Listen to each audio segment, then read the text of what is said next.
Houston at Seattle. The late show here. Seattle 3.5-point favorites. 40.5 points is the over-under. And we have our first locks here. We got a double lock. We both love the under in this game. Oh, yeah. I think for any game that the Texans play this season, I'm just going to bet the under because that defense is that darn good. And they pose a very unique problem for the Seahawks in the fact that they don't have to blitz to get pressure. They don't have to devote a lot of bodies to stopping the run. And the Seahawks, as good as they've been offensively, have been the 30th best unit in terms of EPA per play in terms of running the football. They still have not been able to find any success on the ground, whether it be due to the offensive line. It was very underrated during the Jaguars game. Anthony Bradford had a rough game again. You know, you're struggling again up front. I think Grace Abel is great, but you're struggling again up front to run the ball or get any movement. You're putting everything on Sam Darnold. He's playing fantastic, but against a defense like the Texans, who can really get after you in pass rush, and I actually think their run defense has played a lot better in terms of just they haven't been gashed by gap scheme very much this season. I'm really curious on how Clint Kubiak designs and dresses up this offense to mask this to hurt this Texans defense and slow down that pass rush. I expect a lot of play action.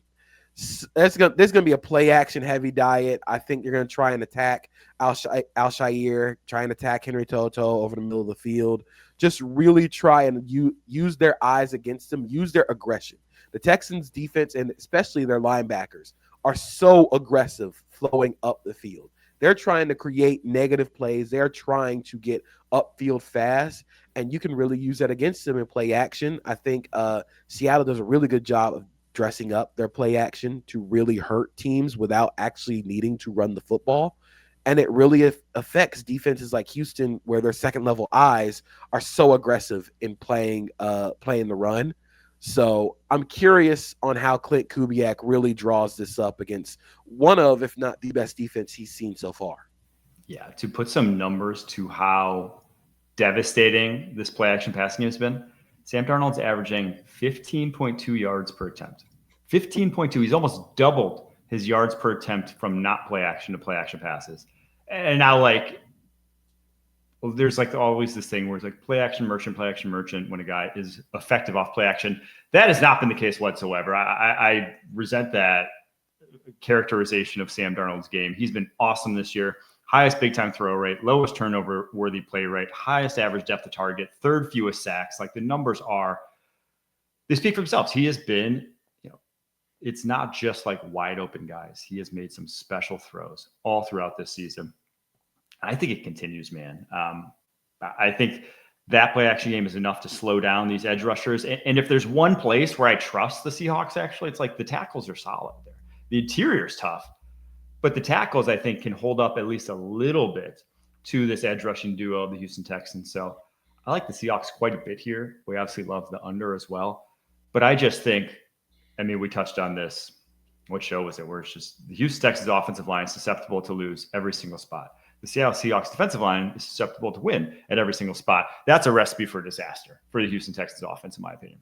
Something that the Seahawks did really well against Jacksonville last week was they isolated DeMarcus Lawrence on the weakest matchup up front, and he was absolutely awesome. It sucks again for Cowboys fans who have seen Micah Parsons go, and he's been great in Green Bay, but very underrated. They missed DeMarcus Lawrence too.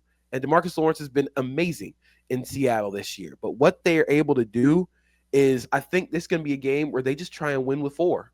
You don't have to blitz because CJ Stroud is real. CJ Stroud has been good this season, not this season, but he's been good against the blitz this season.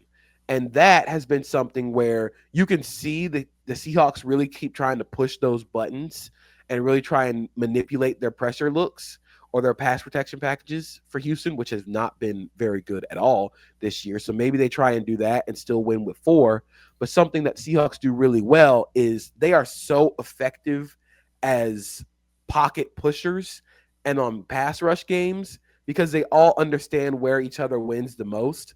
Where Byron Murphy is able to crash upfield so fast and Boye Mafe is so quick around in the loop they're so good at playing off each other in those pass rush games that I'm really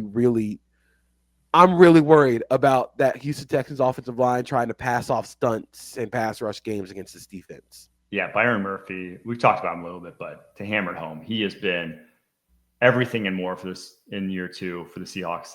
22 pressures, 4th most in the NFL, 4th highest PFF pass rushing grade. The guy is explosive as can be and just a perfect fit for that defensive line there in Seattle.